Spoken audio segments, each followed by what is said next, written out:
Les gens me considèrent comme un kémaliste. Et moi, je me considère comme un kémaliste. Je suis fier d'être un kémaliste, en fait. Mustafa Kemal Atatürk.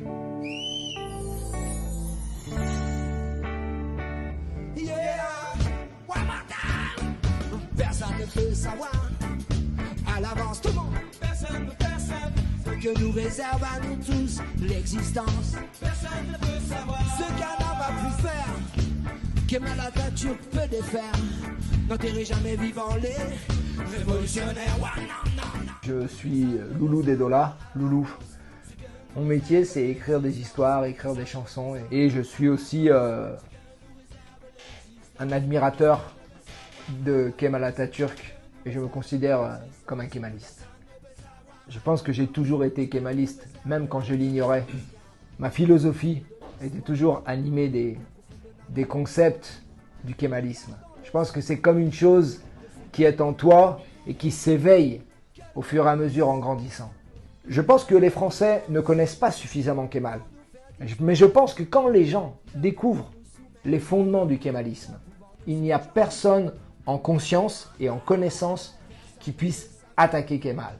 On peut dire des bêtises sur Kemal, mais c'est par ignorance. Le kémalisme, c'était quelque chose d'universel en fait. Si vous voulez, Kemal, c'est Jean Jaurès pour le pacifisme, c'est Jean Moulin pour la résistance, c'est Nelson Mandela pour l'humanisme. C'est inégalable dans l'histoire. Ça ne fait pas de lui un dieu et un homme supérieur aux autres. Mais son parcours est éclatant, en fait. Et doit nous inspirer au XXIe siècle dans la lecture qu'on a du monde. Pour moi, aujourd'hui, la solution au problème du XXIe siècle, c'est le kémalisme. J'en suis sûr et certain. Laïcité, absence de népotisme, je dis pas d'ennemis désignés, pacifisme, yurtasul diandasul. Approche ton oreille, mon secret à te dire, aura demain peut-être le parfum d'un partir, ou d'un baiser volé effleurant ton sourire. Comment ne pas t'aimer tant que sera Izmir? Le poème s'appelle Izmir. En Turquie, mes livres sont lus dans des versions turques, mais ce sont des versions pirates. Je serais très heureux si mon travail était traduit et diffusé en Turquie. Ce livre, Le Père Turc, ça participe de ma volonté de remettre le kémalisme au cœur du débat.